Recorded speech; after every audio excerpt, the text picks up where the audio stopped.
Welcome to Madhumita's food court. আজকে আমি আপনাদের হেলেঞ্চা শাক বা হিঞ্চে শাকের বড়া বানিয়ে দেখাবো।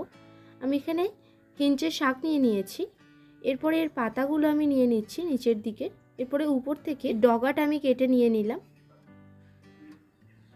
এরপরে এটাকে আমি ছুরি দিয়ে কেটে নিচ্ছি। দেখুন, অবশ্যই এই বড়াটা একবার হলেও বাড়িতে বানাবেন, খেতে খুবই সুন্দর হয়। এই সিজন চেঞ্জের সময় অনেকেরই জ্বর হয়।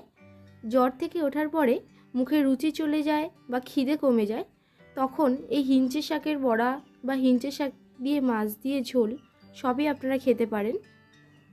এরপর আমি দিয়ে দিয়েছি এখানে মুসুর ডাল বাটা, দিয়ে দিলাম পেঁয়াজ কুচি, দিয়ে দিলাম কাঁচা লঙ্কা কুচি, দিয়ে দিলাম এখানে হলুদ গুঁড়ো, আর দিচ্ছি এখানে আমি কালো জিরে, দিয়ে দেবো আমি এখানে লঙ্কার গুঁড়ো, দিয়ে দিচ্ছি এখানে নুন, দিয়ে এটাকে ভালো করে এখন আমি মিশিয়ে নেব।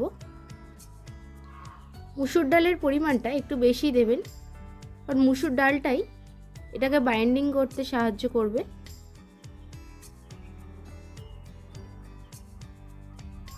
ভালো করে এটাকে মিশিয়ে নিয়ে আমি এটাকে 10-15 মিনিটের জন্য রেখে দেব। ফিরে আসছি 10-15 মিনিট পর। এরপরে আমি এখানে সর্ষের তেল নিয়ে নিয়েছি প্যানের মধ্যে, দিয়ে আমি এখানে এটাকে বড়ার আকারে দিয়ে দিলাম। আপনারা চাইলে এটাকে ডিপ ফ্রাইও করতে পারেন, আমি এটাকে শ্যালো ফ্রাই করছি। গ্যাসের ফ্লেমটাকে অবশ্যই লো টু মিডিয়ামে রেখে এটা ফ্রাই করবেন।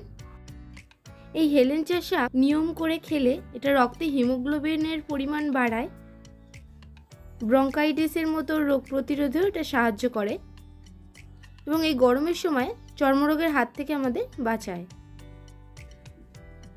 অবশ্যই এই রেসিপিটা বাড়িতে একবার ট্রাই করবেন। ভালো লাগলে আমাকে কমেন্টে জানাবেন কেমন লাগলো। আমার বড়াগুলো দেখুন এই সময় হয়ে গেছে। আমি এরকম ঠিক লালচে করেই এটাকে ফ্রাই করে নিচ্ছি।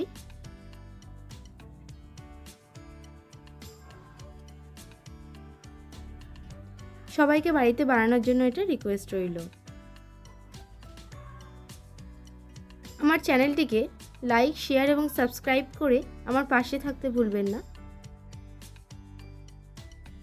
তো বড়াটা আমার রেডি এবং এর ভিতরটা দেখুন ঠিক এই রকম দেখতে হয়েছে। তো বাই বন্ধুরা, আবার আসছি নেক্সট ভিডিওতে নতুন কিছু রেসিপি নিয়ে।